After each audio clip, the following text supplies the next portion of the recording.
So hello guys, this Deepa, welcome to my channel Desi blogger. So guys, कैसे हैं आप लोग? होप आप लोग अच्छे होंगे, सही सलामत होंगे। तो आज का वीडियो जो है, मुझे एक सब्सक्राइबर ने कहा था बनाने को, किस तरह से पॉजिटिव रह सकते हैं किचन में।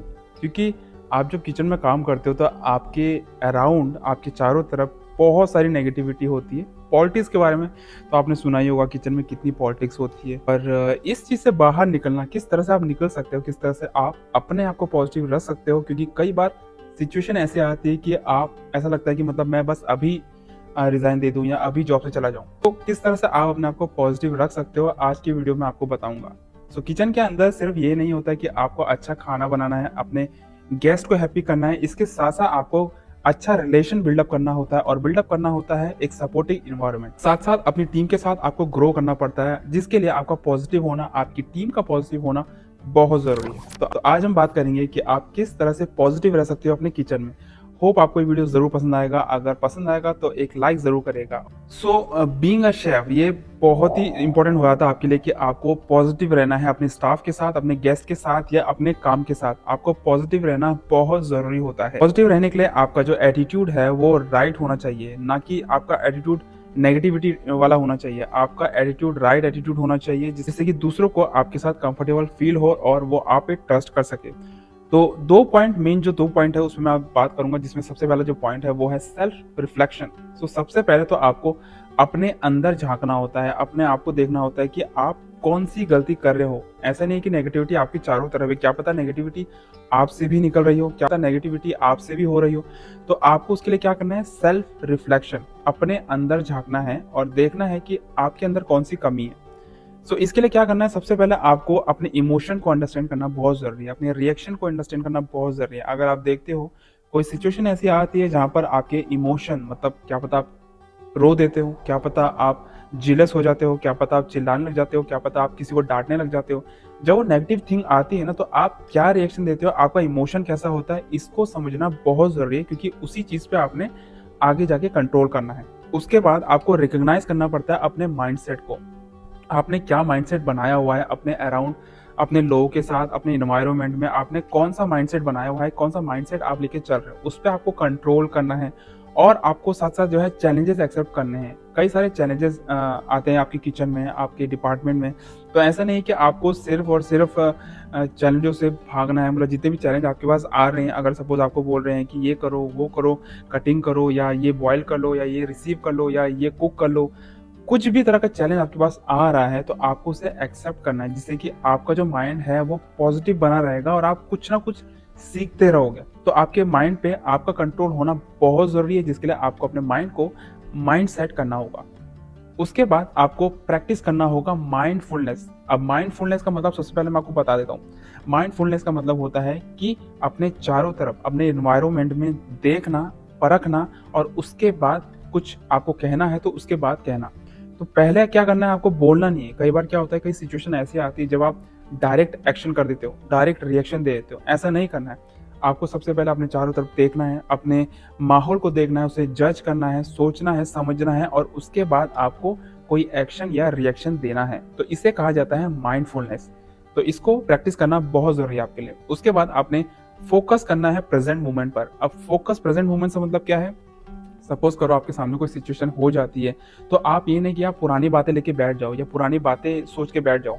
आपको ऐसा नहीं करना है। अभी जो सिचुएशन हुई है उसके बारे में आपको सोचना है, उसके बारे में आप अनुमान लगाना है या कुछ एक्शन लेना है या रिएक्शन देना है। तो उस सिचुएशन के बारे में सोचना है जो अभी हो रही है। पिछला जो है उसके बारे में नहीं सोचना है। पिछला अगर आप सोचोगे ना कि हाँ उसने तो वैसे किया था, हाँ इसने तो ऐसे किया था, हाँ उसने तो वैसे किया था, तो उससे क्या होगा, आप नेगेटिव रिएक्शन दोगे और आपका माइंड जो है हमेशा नेगेटिव ही बना रहेगा। तो हमेशा कोई भी सिचुएशन ऐसी आती है ना, कुछ भी सिचुएशन आती है किचन के अंदर, तो आपको प्रेजेंट मोमेंट के बारे में सोचना है। आगे बात करें तो उसके बाद क्या करना है, आपको अटेंशन करना है अपने थॉट्स पर। मतलब आप क्या कह रहे हो, क्या विचार आप निकाल रहे हो, क्या थॉट्स आप निकाल रहे हो, उन पे अटेंशन करना है। और उसके साथ साथ आपने फीलिंग विदाउट जजमेंट आपने नहीं करना है। मतलब जो भी आप जजमेंट ले रहे हो या कोई भी आप डिसीजन ले रहे हो, सपोज अगर कोई आज पार्टी है, कोई अगर नहीं आया, कॉमी नहीं आया या आपका सीनियर नहीं आया, जूनियर नहीं आया, तो एकदम से आपने कुछ गलत नहीं बोलना है, कुछ गंदा नहीं बोलना है, या एकदम से आपने किसी चीज को जज नहीं करना है कि वो इसलिए नहीं आया या इसलिए नहीं आया। ऐसा नहीं करना है। हो सकता है कि वो उसी रीज़न से ना आया हो सकता है कि वही रीज़न जो आप सोच रहे हो वही हुआ हो, मगर क्या करना है आपने, एकदम से जज नहीं करना है। आपको अपने विचारों पर, आप जो कह रहे हो उस पे गहराई से सोचना है और उसके बाद कहना है। हमेशा याद रखो किचन के अंदर कभी भी हम लोग ऐसे नॉर्मली काम कर रहे होते हैं या गप्पे-शप्पे लगा रहे होते हैं, तो हम क्या होता है ना, हमारे मुँह से कई सारी ऐसी चीज़ें निकल जाती हैं जो हमको लगता है कि हम तो जोक कर रहे हैं। मगर क्या होता है ना कि उनके कई सारे मीनिंग्स निकल जाते हैं, जो कि आपके चारों तरफ लोग होते हैं वो अपने तरह से, जो उनका नेचर है, जो उनका माइंडसेट है, वो उस तरह से उन चीज़ों को लेते हैं। तो इसीलिए मैं आपको बोल रहा हूँ कि अपने पहले चारों तरफ एनवायरनमेंट को जज करो, देखो, परखो और उसके बाद अपने शब्दों का, अपने वर्ड्स का यूज़ करो। क्योंकि एक-एक वर्ड बहुत भारी हो सकता है आप लोग के लिए, जो कि हम लोग को कभी भी फ़ील नहीं होता है कि हाँ, ये इतना भारी भी हो सकता है। इमोशन, जैसे कि मैंने बताया, आपको अपने इमोशन पे कंट्रोल होना ज़रूरी है, आपको अपने इमोशन के बारे में पता होना ज़रूरी है। अगर आपको ये सब कुछ पता होगा तो आप अच्छे से एक पॉजिटिव रिस्पॉन्ड आप कर सकते हो किसी को भी। अगर आपको अपने इमोशन के बारे में पता नहीं हो कि आप कहाँ पर गुस्सा हो जाते हो, कहाँ पर क्या चीज़ बोल देते हो, क्या रिएक्शन दे देते हो, तो क्या होगा उससे कि आप पॉजिटिव एक्शन नहीं ले पाओगे या पॉजिटिव कुछ आप बोल नहीं पाओगे या पॉजिटिव रिएक्शन नहीं दे पाओगे। तो ये सारे पॉइंट याद रखिए, बहुत इंपॉर्टेंट है। दूसरा जो पॉइंट है वो है बिल्ड स्ट्रॉन्ग रिलेशनशिप। तो जैसे कि मैंने आपको बोला कि हम शेफ लोगों का सिर्फ ये काम नहीं होता कि आप किचन में आए, अपना मीज़ा कर रहे हो, खाना बना रहे हो अच्छा और आप गेस्ट को दे रहे हो, सिर्फ यही काम नहीं होता। आप 9 घंटे 12 घंटे ड्यूटी करते हो, आप एक फैमिली की तरह रहते हो। जहाँ आप 9-12 घंटे दे रहे हो, जहाँ अपने घर में आप 9-12 घंटे 24 घंटे देते, तो वो एक फैमिली होती थी अपनी। यहाँ पर क्या है, होटल हमारी फैमिली हो जाती है, किचन हमारा फैमिली हो जाती है। तो क्या करना है कि जो भी आप जितने भी अपने आवर्स दे रहे हो, जितनी भी ड्यूटी कर रहे हो, इसको एक फैमिली की तरह लो। अपने चारों तरफ जितने भी लोग आपके हैं उनको एक फैमिली की तरह लो, कि वो फैमिली की तरह फैमिली मेंबर है आपके साथ। तो उसके लिए क्या करना पड़ेगा, आपको एक बिल्डअप करना पड़ेगा स्ट्रॉन्ग पॉजिटिव रिलेशनशिप। अब इसके लिए क्या क्या करना पड़ेगा, आइए इस पर बात करते हैं। इसके लिए सबसे पहले अपने कलीग के साथ आपने अच्छा relation, positive relation, strong relation बनाना होगा। कलीग मतलब जो आपके साथ काम करते हैं, आपसे सीनियर है, आपसे जूनियर है। अब उनके साथ रिलेशन कैसे बनाया जाए, इसके अलग अलग तरीके हैं। सबसे पहले क्लियर कम्युनिकेशन। अगर आप उनसे कोई बातें कर रहे हो तो एक बात के 4 मतलब हो सकते हैं, एक बात के 2 मतलब भी हो सकते हैं। तो कोई भी ऐसी चीज मत बोलो कि जिससे कि उसके कई मतलब निकल जाए। अगर कोई कम्युनिकेशन कर रहे हो, किसी टॉपिक पे बात कर रहे हो, कुछ भी आप बात कर रहे हो, शेयर कर रहे हो, तो क्लियर रखो अपनी बात को, क्लियर। क्योंकि आपके सामने अगर 2 लोग खड़े हैं, 4 लोग खड़े हैं, तो वो अपने हिसाब से उन बातों को अपने माइंड में लेंगे। तो हमेशा बात को क्लियर करके बात करो। क्लियर कम्युनिकेशन होना बहुत जरूरी है। उसके बाद आपको रिस्पेक्टफुल होना बहुत जरूरी है। ऐसा नहीं कि आपका कोई जूनियर है या कोई आपका सीनियर है, चाहे बड़ा हो छोटा हो, हर किसी के साथ आपने रिस्पेक्टफुल रहना है, हर किसी को रिस्पेक्ट देनी है। मैं समझ सकता हूँ कि कई लोग क्या करते हैं कि पॉजिटिव रहने की कोशिश करते हैं, रिस्पेक्ट देने की कोशिश करते हैं, मगर उनको क्या होता है कि रिस्पेक्ट नहीं मिलती है। ऊपर से उनको बेइज्जती मिलती है, इंसल्ट मिलती है, या उनको नीचे गिराने की कोशिश की जाती है। देखो, ये चीजें सारी आएंगी और आती रहेंगी, मगर आप अपने नेचर को कितना कंट्रोल कर सकते हो, कितने टाइम तक कंट्रोल कर सकते हो, वो आपके ऊपर है। किसी भी अच्छी चीज के लिए कंसिस्टेंसी का होना बहुत जरूरी है। मतलब आप इस चीज को, जो पॉजिटिव चीजें मैं आपको बता रहा हूँ, इन चीजों को लंबे टाइम तक करोगे तभी जाके इसका इफेक्ट आपको दिखेगा। ऐसा नहीं कि आज से ही आपने ये सारे पॉइंट अप्लाई करने शुरू कर दिए तो कल से आपको इसका रिस्पॉन्स मिलने लग जाएगा, ऐसा नहीं है। आपको शुरुआत करनी पड़ेगी और एक टाइम ऐसा आएगा जब आपको इसका फर्क जरूर नजर आएगा। तो अपने कलीग के साथ क्लियर कम्युनिकेशन रखिए, उसको रिस्पेक्ट दीजिए जितनी हो सके, और सपोर्टिव रखिए। सपोर्टिव मतलब सपोज आप किसी दूसरे डिपार्टमेंट में हो, आपका कलीग कोई है दूसरे डिपार्टमेंट में है, उसको आपकी हेल्प की जरूरत है, तो ऐसा नहीं कि आपने मना कर दिया, नहीं मैं तो इस डिपार्टमेंट का हूँ। सपोर्ट में रखिए। जैसे कि मैंने आपको बताया, ये जो इंडस्ट्री है ना, ये जो इंडस्ट्री, होटल इंडस्ट्री है, ये गोल है। कब, कौन, किस दिन, किस साल, किस महीने आपको मिल जाए दोबारा, कुछ पता नहीं है। तो आप अगर सपोर्टिव रहोगे, आप एक दूसरे को सपोर्ट करोगे, चाहे सीनियर है चाहे जूनियर है, तो वो चीज हमेशा इंसान याद रखता है। तो हमेशा हेल्प करने की कोशिश करो। अगर आपके पास टाइम है, टाइम नहीं भी है, अगर आप कर सकते हो तो जरूर करो। इसके साथ साथ आपको शेयर करनी है अपनी नॉलेज। आपके पास जितनी भी नॉलेज है, चाहे वो छोटी से छोटी हो, बड़ी से बड़ी हो, आपको नॉलेज शेयर करनी है जितनी हो सके। इससे क्या होगा, पॉजिटिव इम्पैक्ट पड़ेगा कि हाँ यार, इसको नॉलेज है, हाँ ये नॉलेज शेयर करता है, हाँ ये फालतू बातें नहीं करता मगर अच्छी अच्छी बातें शेयर करता है। तो ये इम्पैक्ट पड़ेगा जो कि आपके लिए बहुत अच्छा है, जो कि आपके इन्वायरमेंट के लिए बहुत अच्छा है। सो शेयर नॉलेज। उसके बाद ऑफर हेल्प, जैसे मैंने आपको बताया सपोर्टिव। सो आपको हेल्प ऑफर करनी है, जहां पर हो सके, जितना हो सके आपको हेल्प ऑफर करनी है। चाहे वो आपकी किचन में हो, किचन के अंदर किसी डिपार्टमेंट में हो, या किचन से बाहर किसी डिपार्टमेंट में हो, आपको हेल्प ऑफर करनी है। जब भी आपको टाइम मिले, जब भी आपको मौका मिले, आपको हेल्प ऑफर करनी है, जिससे कि पॉजिटिव इम्पैक्ट आप पर पड़ेगा और जिससे कि आपको रिजल्ट दिखेगा।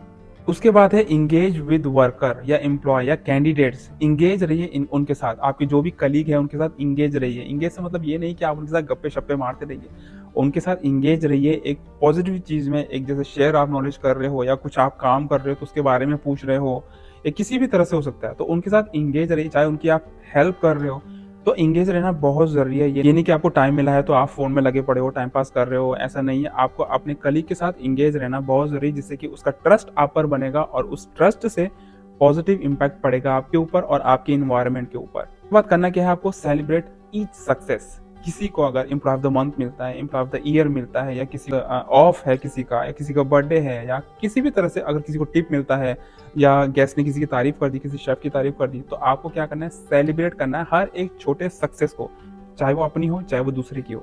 तो जितना ज्यादा आप सक्सेस को सेलिब्रेट करेंगे उतना ही पॉजिटिव इंपैक्ट आप पर पड़ेगा। उसके बाद है कंटिन्यू लर्निंग एंड ग्रोइंग। सो आपको कंटिन्यू लर्न करना बहुत जरूरी होता है, टाइम पास नहीं करना है। आपको टाइम मिलता है तो आपको लर्न करना है। आप ये नहीं कि आप एक डिपार्टमेंट में हो तो आपको सिर्फ एक लिमिट तक लर्न करना है। हमारा जो किचन है, हमारी जो कुकिंग है वो नॉन स्टॉप है और इतनी है कि आप उसको जितना लर्न करोगे कभी वो खत्म नहीं होगी। तो कंटिन्यू लर्निंग और ग्रो करना बहुत जरूरी है, जिससे कि आपके माइंडसेट के ऊपर पॉजिटिव इंपैक्ट पड़ेगा, जिससे कि वो इंपैक्ट आपके एनवायरनमेंट में पड़ेगा। उसके बाद है आपका take care your physical and mental health. So आपको अपने फिजिकल मतलब आपकी बॉडी का के हेल्थ के बारे में सोचना पड़ेगा, आपके मेंटल हेल्थ के बारे में सोचना पड़ेगा। ऐसा नहीं कि आप 500 1000 की पार्टी लिपटा रहे हो और उसके बाद आप बोल रहे हो कि मतलब दिमाग खराब हो गया, ये हो गया वो हो गया। ये चीजें होती है, मगर आप जितना इन चीजों को अपने माइंड में रखोगे उतना इससे क्या होगा कि आपका जो मेंटल हेल्थ है, मतलब आपका जो दिमाग है वो और खराब होगा। तो उसको ना खराब करने के लिए, आपके फिजिकल हेल्थ को अच्छा रखने के लिए क्या क्या आप कर सकते हो, आप वॉकिंग कर सकते हो। जितना भी आपने काम किया रूम पे जाने के बाद एक वॉक लगा सकते हो, 100 मीटर की, 200 मीटर की। आप एक्सरसाइज कर सकते हो, आप योगा कर सकते हो, आप गाने सुन सकते हो जो कि नॉर्मल लोग करते हैं। और काफी लोग रील वगैरह भी देखते हैं, काफी लोग यूट्यूब पे वीडियो वगैरह भी देखते हैं। तो किसी भी तरह से आप अपने माइंड को फ्रेश कर सकते हो, जिससे कि आपका मेंटल हेल्थ अच्छा रहेगा। फिजिकल के लिए जैसे मैंने आपको बताया, एक्सरसाइज आप कर सकते हो। अगर आपके पास अच्छा खासा टाइम है तो आप जिम भी ज्वाइन कर सकते हो और अपने फिजिकल और मेंटल हेल्थ की केयर कर सकते हो। अगला और सेकंड लास्ट पॉइंट ये है कि आपको जो है हाई प्रेशर में काम करना पड़ सकता है। आपने किचन में देखा होगा कि कितना प्रेशर रहता है काम का, कितना काम का बर्डन रहता है। बट जितना भी काम हो, जितना भी प्रेशर हो, आपको काम रहना बहुत जरूरी है। आपने देखा होगा काफी सीनियर्स होते हैं, सूशेफ है या सीडीपी है या कई लोग हैं, वो काफी प्रेशर में रहते हैं, हमेशा चिल्लाते रहते हैं, हमेशा झगड़ा करते रहते हैं, या हमेशा दूसरे को प्रेशर देते रहते हैं। तो आपको वो नहीं बनना है, आपको इतना प्रेशर नहीं लेना है। प्रेशर देखो काम का होता है, अब काम आप कितना भी प्रेशर लो, काम कैसे भी करो, आपको लिपटाना ही होता है। आपके पास 100 की पार्टी है, 1000 की पार्टी है, आपको लिपटाना ही होता है। अब उसको रो के लिपटाओ या हंस के लिपटाओ, वो आपके ऊपर है। तो प्रेशर लेने से बढ़िया आप काम रहो, शांत रहो और अपने काम को जो है ना प्लानिंग के हिसाब से पूरा करो, तो वो जल्दी पूरा होगा। इससे क्या होगा, आप पॉजिटिव रहोगे। जितना आप गुस्सा करोगे, जितना इरिटेट होंगे, उतना ही आपका दिमाग खराब रहेगा। दिमाग खराब रहेगा तो आपके फिजिकल हेल्थ पे भी असर पड़ेगा। सो स्टे काम, और आपको सॉल्यूशन निकालना बहुत जरूरी होता है। कई बार आपकी पार्टी चल रही होती है, आपका एला कार्ड चल रहा होता है, कई सारी सिचुएशन ऐसे आती है जहाँ पर गेस्ट की कंप्लेंट आ गई, या खाना अच्छा नहीं बना, या कई ऐसी सिचुएशन आ गई कि मतलब खाना टाइम पे नहीं निकल रहा है। कई तरह की सिचुएशन आती है। तो यहाँ पर क्या करना है, आपको सॉल्यूशन निकालना है। सो आपको ये नहीं करना कि प्रॉब्लम के साथ और घुल मिल जाना है और प्रॉब्लम को क्रिएट करना है या और बढ़ाना है। कभी भी ऐसा नहीं करना होता है। एक अच्छा शेफ, एक प्रोफेशनल शेफ वही होता है जो किसी भी हार्ड सिचुएशन को, या किसी भी ऐसी सिचुएशन को जहाँ पर मतलब प्रॉब्लम हो चुकी है, उससे निकलना आता है, वही एक अच्छा शेफ कहलाता है। तो आपको प्रॉब्लम के साथ डीलिंग नहीं करना है, आपको सॉल्यूशन निकालना है और उससे बाहर निकलना है। इसको क्या कहा जाता है, इसे कहा जाता है पॉजिटिव प्रॉब्लम सॉल्विंग कल्चर।